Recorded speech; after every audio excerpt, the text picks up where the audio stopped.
everyone, and welcome to the New Orleans Pelicans Podcast. Looking forward to this week's episode. Jim Eichenhofer, Gus Kattengell with you. Member of the Pels team will be joining us here shortly. But, man, I'm still buzzing from the game on Saturday. Nice win by the Pels over the 76ers. It was great. I mean, it felt like I don't want to say a playoff game. That might be exaggerating a little bit, but it felt like there were high stakes. It felt like there was a lot of intensity. There was some confrontations of going back and forth between the two teams. Isn't that better than having one team be like, nah, we don't really care that much about the rest of the season? So I enjoyed the fact that it felt like it mattered to the Pelicans, and I think everyone that was in the arena felt the same way, that this was fun. It was a fun win. You talk about competitiveness, and of course for Philly, they are in a playoff push in the race there. For New Orleans, as you're going to hear here, it's a constant state of mind right now as we're going to chat with Bryce McGowens, who just recently got converted to a standard contract. Competitiveness. This team still wants to be competitive, and I think that's what you saw. But specifically from him, as we're going to get into it here in a quick sec, what stood out to you so far this season with his play, man? I mean, just the fact that he's checked so many different boxes, the fact that I think we knew that he was a slasher, scorer type guy, that was one of his biggest strengths, but he's added his three-point shot. He's up to 45%, which is great, one of the best on the team. His defense has been really good. We're going to talk to him about the charges drawn stat that has been impressive. So just the fact that he was on a two-way contract, now he's a full-fledged NBA roster member, and he's just contributed in so many ways beyond what you might think of a guy that starts a season on a two-way. I love that. Should I ask him if he wants to do a charges clinic on us? See what that's like? Definitely. Yeah, how to take a charge properly. Maybe not so, but I'm looking forward to this conversation coming up next. Jim and I will welcome in Bryce McGowens, and you will get that next on the New Orleans Pelicans Podcast. Bryce, first off, man, good afternoon. Thanks for joining us, man. How are you? I'm doing good, man. Thank y'all for having me today. I'm impressed. I thought for sure that you'd have like wrinkles or something from the smile that you would have, because every time I see you, man, from the beginning of the year, you're always in one of those moods, man, always smiling, and you have a lot to smile about, man. Congrats on getting the contract and, just the season you've had so far this year. Yeah, glad to be a, part of, the organization, being a Pelican. It's just been a journey. So, just glad to be stable, and I'm loving it. So, who's the first people that you reach out to when you get the standard contract? I would probably say my parents. Yeah, just being in contact with my parents, my brother, a few of my cousins, those who are closest to me. So, yeah, I just talking to them, talking with them through the process. And so a lot of times people that are watching, or it's a press release, or it's nice, and you kind of see a player work their way to a deal or something like that. But just kind of take us a little behind the scenes, behind the curtains here. What is that like as a player? Because I saw you went during the All-Star break back to Nebraska, got a little interview in there and got to see, some folks back there. But what's it like to have that where you're, in college, trying to make your way into the league, get your time over in the G League, get an opportunity here with this franchise, and then get a standard contract? What is that process like? Yeah, it's been a lot of, ups and downs, of course, throughout my years in a league. It's been a blessing. Just being able to, go through it all, just starting out in Charlotte, being on the two-way there for a little less than half the season, and then, getting converted into a deal also there, and, signing a two-way in Portland, which was, it was very good for me. It was definitely like a learning experience. I was able to build my confidence a lot last year, and, just coming in to this organization this summer, it's been real huge for me, just talking with the front office, gelling with the coaches, gelling with a, new group of guys that, I wasn't familiar with on a personal level. But, it just felt good, them being able to take me under the wing, and, me just growing and competing every day, and, just trying to get after it. And, I'm blessed, to sign this deal. The timing of us having you on the podcast is great because of that, but also just coming off the Philadelphia win. I mean, with all of the positive stuff that happened in that game and just how much fun it was, I mean, would you put that one up there in terms of kind of the most memorable wins that you guys have had, or the most kind of gratifying wins you've had? Yeah, I would definitely say, I feel like, it was a huge win for us, especially, coming off a loss and, second game back from break. I think it'll be good for us, especially getting a couple guys back here in the near future. So just to, try to keep it rolling. And, a lot of guys stepped up. A lot of guys played well, and we played together. And, that's what fed into our win. I think one of the things that we saw in that game little different from the Friday game. It was the three-point shot going in, man. And I know that's something that you've really been able to help out with. I'm going to ask you a little something on the defensive side here in a quick bit, but the importance of being able to step up as a team from going from 4 made threes to at least double-digit threes, and it's a big difference, right? But tie that into, I guess, your aspect of the game with your three-point shot. Yeah, it was a huge emphasis walking into this year, being able to, shoot the ball at a, high level or, making shots. So, that and the defensive side of the ball, I think is something that, try to keep me on the court, at the NBA level. And it's just something I hold my hat on right now. It's, knocking down a three-point shot, especially, with the team we have. We have a lot of guys able to get downhill at will and, spray the ball out. So, just being ready to shoot, being confident in my jump shot and, knocking it down. In terms of the defensive end of the floor, I know that's something that you've emphasized. That I know you're a good scorer in college and that kind of thing. How much of a focus has that been for you as far as just, proving that you're a positive on the defensive end, and that, as Gus mentioned, the charges that you've been able to take have been really something that is helpful towards the team? Yeah, like I said, just hold my hat on that. We have our times, as a team where, we can get out of whack defensively. So I just try to, any way I can impact the game, on the defensive side of the ball, I want to. So, like, taking charges, try to change the energy of the game, little energy shifts, just to help the team camaraderie. Yeah. And speaking of defense, and specifically the Philadelphia game, what was it like for you guys to see the way that DeAndre Jordan came in and started swatting balls into the stands, and just the impact that he made at the defensive end? Yeah, he made a huge impact. Helped lead until I win also. Him just being able to protect the rim, protect the paint, even on like pick and rolls, him contesting shots.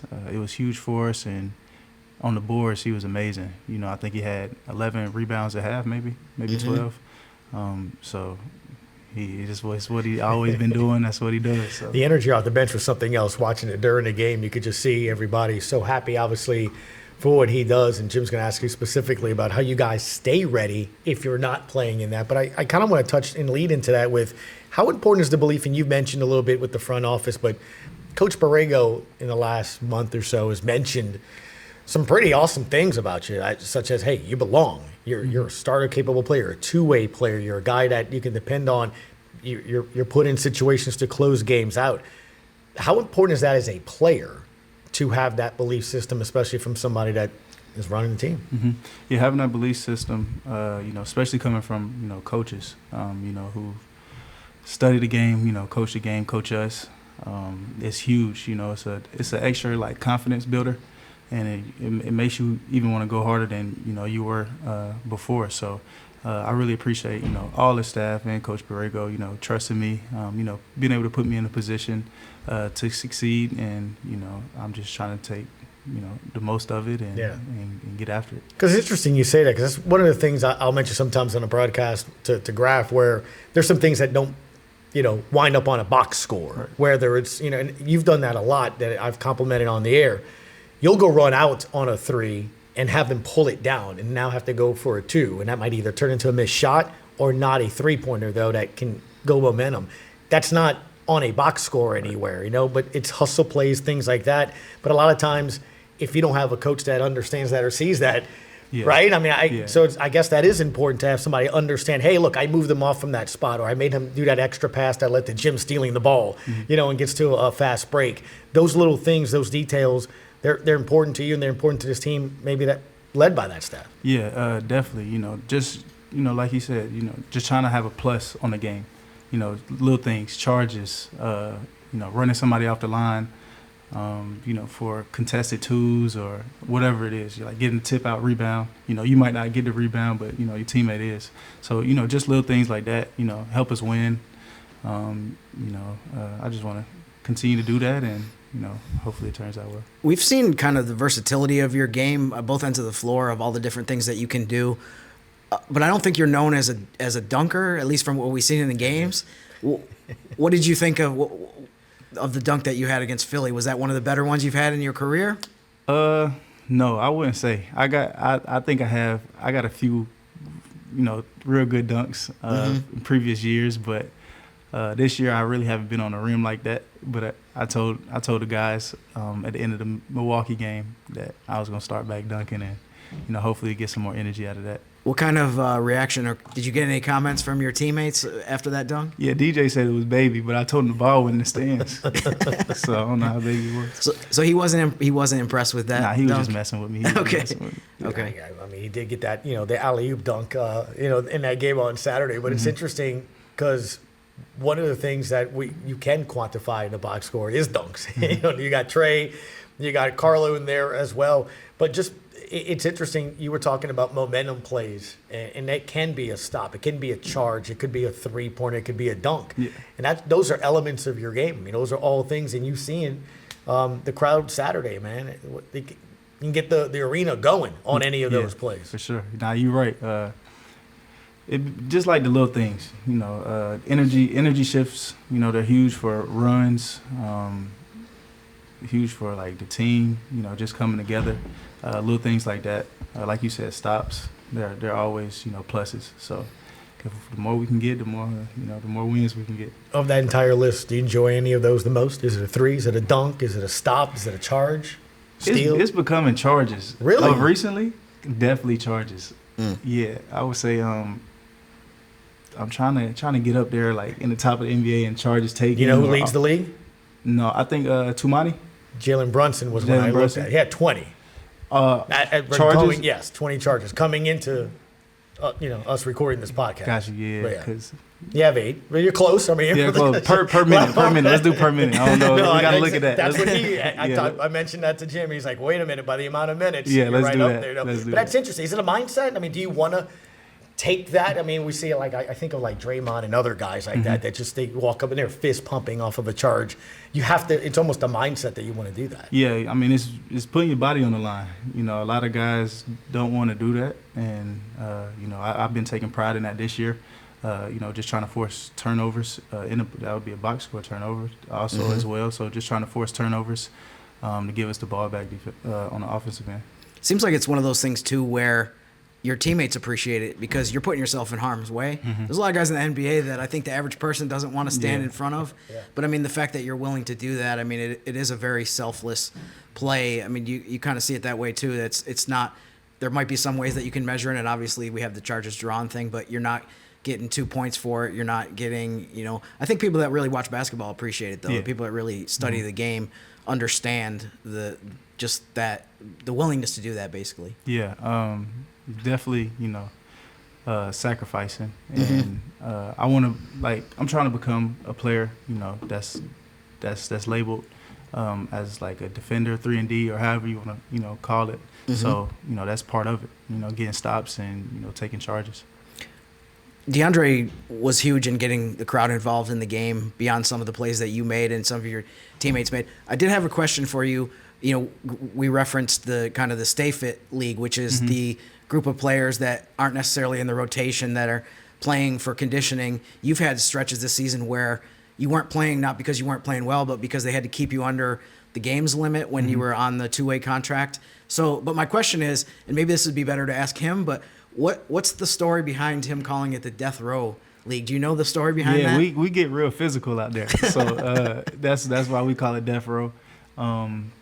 Physical league, we get after it. We treat it, I feel like we treat it like a game, like a real life game every day we play. And, we come, like the players who are, playing, and when we get the opportunity, we try to make an impact on the NBA game. So that's why we call it the Death Row League, and that's it helps a lot for us. Another question about the game Saturday against Philadelphia. I think everyone after the game saw on social media the popcorn incident with the rookies having What was your role in that? I have a feeling that you didn't have much of one. That's not really your thing. Definitely not my role. I ain't have no input in that actually. But hey, it's the OG's call, I would say. And I think the rookies, every rookie gets popcorn. Sure. So it was coming. somewhere throughout the season. I didn't know that. So it's popcorn, huh? Yeah, it's popcorn. Okay. Mm-hmm. Did you have anything like that when you were a rookie? Did the vets do anything to you in They didn't Charlotte? get me. They got Mark Williams. Okay. They got him. Okay. Okay. So you didn't have to like eat a bunch of popcorn, stale popcorn, nothing like that. Did they target him because he was the first round pick? Or? Yeah, probably. Okay. Probably. Okay. Yeah. Gotcha. All right, we're going to edit that out so they don't get any ideas to come Yeah, back and yeah. get you or anything for that nature. Sure. No, but look, along those lines, though, I think fans got to maybe see a little bit of what the locker room is like, because from the competitiveness that you're talking about in those Stay Fit games, and you know, especially on the road, we get to see them a lot where they're competitive. I mean, DeAndre's shushing, he's shooing the starters and the coaches off the court, you know, and he calls it my time and stuff. But I guess that helps build that competitiveness. But also to where you guys can kind of prank each other like that and be good with it. I don't know, take us in there, man. What kind of locker room is in there? You talking about Devereaux? Just you the talking about, locker room overall with the team. overall? Yeah. I think we have a real good locker room. We've got guys who've been through something at every level, so we all understand what we all go through on a daily basis, and we have a real competitive group of guys. Like we try to get after it. We push each other. We try to make each other better, and that's what it's about. So I'm real pleased with the group of guys. Right. And I ask that because it's not easy, Yeah. right, to have a season like this where it's not the way you want it to go, right? I mean, you're going into March and you want to be playing for playoff spots and stuff. So you have to lean on one another. You have to keep each other up. And to Jim's point, to have a game like, DeAndre has or you have or something of that nature to come in, it probably speaks a lot to the kind of locker room you have. Yeah, most definitely. And I want to shout out DJ, for that. He's been like huge for the young guys, for me, even for the guys, starters, everybody on the team. He brings a different type of energy. He brings a different type of vision, towards the game, and he's seen a lot. He's been through a lot, and just to have him, on the squad and his wisdom has been huge for me also. By the way, it's been a couple days. Did we get any sense of what the reaction from the rookies were to the popcorn? Did we have any heated exchanges? Yeah, any they're issues? not too happy about it. They said it's war, but I don't know if they want to. What would do that. What would your advice be if they're thinking about planning some kind of response to that? Don't do it. Yeah, I just say leave it alone. Take the L. Take the L on the chin. Yeah, that's definitely one of those for sure. Wanted to ask you about your background. It seems like you have a really interesting background in terms of your family has had a big role in athletics. I remember you had mentioned before that part of the reason that you went to Nebraska, that you played there for college, was that your brother was there and you wanted to play with him. What was it like getting the opportunity, the experience? I mean, something that not too many people get to do, to play with him in college. Yeah, it was like a once-in-a-lifetime opportunity for me. When I was a freshman in high school, he transferred his senior year, so I didn't get a chance to play with him then, and I always wanted to play with him. So when I had the chance, I took it. And like you said, coming from an athletic background, and they pushed me since the day I could pick up a basketball. So I'm very thankful for them, grateful for them, and I'm blessed. Was it what was the transition like of you grow up in the Carolinas and then you're going to Nebraska? Was it the kind of thing that your brother was already there, so it just made it a lot easier? Yeah, it was a smooth transition. Besides the weather, everything else was fine. Like, Yeah. He showed me, the way, and he was there for a year previously, so it was smooth. The coaches helped me, my brother helped me. I built a good friend group that I had out there, so it was a smooth transition for sure. And we heard the story this weekend that there was a family in the stands, that there was a girl that had a Bryce McGowens G League Rip City remix jersey, which I can't imagine too many people were expecting to see that in the stands. But can you kind of tell us the story of how that came about? Yeah, it's a family. They have Nebraska ties, and they live out in Dallas now. So since I've been in Charlotte, they've come to every game in Dallas, whether I've been up or down. So they've been supporting me. Since I've been in Nebraska. So just them traveling here, to see me play and support me, it means a lot. And I've built a good relationship with the family. So shout out to them. Yeah, that's awesome. Tell us about your parents. It seems like they also have a huge background. They both played basketball in college, correct? And correct. Your dad played football at Clemson as well before he transferred to another school and played. I remember you said he played both. Yeah, he played sports football and basketball at South Carolina State. South Carolina State. Yeah, my mom played at Western Carolina, and then they trickled into coaching. Right after that. Well, not too later after that, but it's just a competitive family. Having a little sister that plays basketball in college as well. It's just something we were built around, and we hold our hats on is sports. So they pushed us since day one, and I really appreciate them. My brother, my sister, we appreciate them a lot. I gotta keep from knocking, and rejecting the ball on my 9-year-old in the driveway games. What are those driveway games like for y'all? Yeah, I never got to play like my pops. I never played my pops, but my dad used to let me and my brother just battle it out. We probably never finished games. Well, we didn't finish too many of them, but right.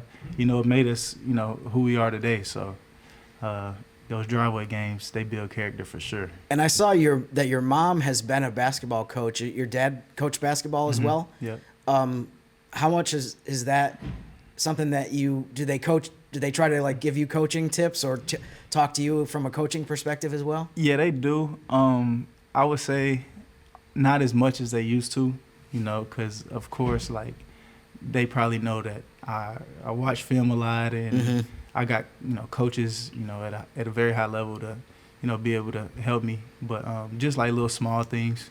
Especially free throws from last game. I gotta make sure you make 100 free throws today. That's what my dad said this morning. So, just little stuff like that. Yeah, they stay on me. Yeah. So that missed technical foul got you a text, huh? Yeah, for sure. For sure. Not that I was keeping mind about that either, but I hear you. How much growing up did that kind of did they kind of want you to be in sports, or was it just kind of a natural thing that you were kind of around it a lot, and that was something that just came naturally, I guess? Yeah, I feel like I grew up in a gym. So every time, everything I can remember, I was always in the gym, watching older family members, older friends, being coached by my dad, and my mom coaching practices. I just grew up in the gym, so I just fell in love with that, and I'm here today. So. Well, I mean, you can tell by me being 5'7". That's why I speak about sports and basketball rather than play. I still enjoy it, though. I'm kind of going into coaching. My little guy who's 9. Do you ever see yourself going into coaching with a family that has that much, I guess, in that? I say I do. When people ask me what you want to do, after you get done playing, or your NBA career is over or professional career is over, I say I would want to coach. I would love to coach. At what level, I don't know. But I would definitely like to, pour into somebody my knowledge, everything I've seen, and just try to make somebody else better for sure. Did your parents, your dad ever coach you on a team as you were growing up too? Yeah, my dad coached me rec league, AAU, and then I think I got to after 9th grade when I got to high school. He stopped coaching. He let somebody else take over. What was it like? Was it fun, or was it tough sometimes? It was more on the tough side, more than fun. Yeah. But, of course, friends made it fun. But it was a lot of tough love, growing up. And, he pushed me to be, the best person, best player that, I could be. And he led the way, so. What are your conversations like with your brother now? I mean, you kind of, in some ways, kind of a similar situation where trying to get your foot in the door in the NBA, and now obviously you're on a contract. But what's it like? Kind of, I would imagine it's probably helpful to have somebody that's that close to you that's in that kind of similar situation. Yeah, really, I would say growing up, I've always been under him. Wanting to be like him, watching him, every step of the way. So I learned a lot watching him grow up. So, today, we picked each other's brains early this morning about the game that he had yesterday. And then, we went our separate ways, of course. But we're always, critiquing each other, saying what we can improve on. But we also giving each other credit on, the good things also. How do you track his games? You get to watch sometimes online, or get to watch the highlights and kind of check in with him all the time after his games? Yeah, I try to watch, as many games as possible. Sometimes we play at the same time, Sure. so it's hard. But he usually called me. He'll set the phone up and he'll like tap through the game, and he'd be like, look at this. And so that's how we do it. Yeah. Yeah. And I imagine he's probably the same way with you, that he tries to watch as many Pelicans games now as he possibly can. Right. And yeah. just check how you guys are doing. Yeah, he definitely does. Yeah. That's interesting, man. As we wrap up, well, I think one of the things I want to get from you here is just over 20 games by the time, we kind of run this episode here. What do you have a personal goal, or what do you want to see from yourself and I guess this team here to wrap up the year? Because it's about to go really quick, right? I mean, 6 games over the next 11 days on this road trip after Golden State, and then boom, boom, boom, and next thing you know, the season's over with here. So, but it's pretty important for you guys, and especially for you here, even though you have that contract, right? I mean, what is it you want to put here on film, on paper, in the front office minds? Yeah, just trying to play, my best brand of basketball. And as a team, we've been trying to stress our best brand of basketball, especially getting a couple guys back, get a full team and continue to have that fire under us lead into next year. So, like on paper, nothing really on paper, just compete. Whatever comes with it. But just give it my all and, be smart. Last thing for me, I mean, you just mentioned it, getting guys back. DeJounte Murray's going to be back in the lineup here. From afar, I know you've seen him play and you've watched what he's done. What do you look forward to the most about just having him back into the mix now? I would say his leadership, his energy. Since he's been here, he's been a high level communicator on defense and on the sidelines. So just to get his energy back, he's a great player, of course. As always, we appreciate you for chiming in and watching us again. We'll see you next time on the New Orleans Pelicans podcast.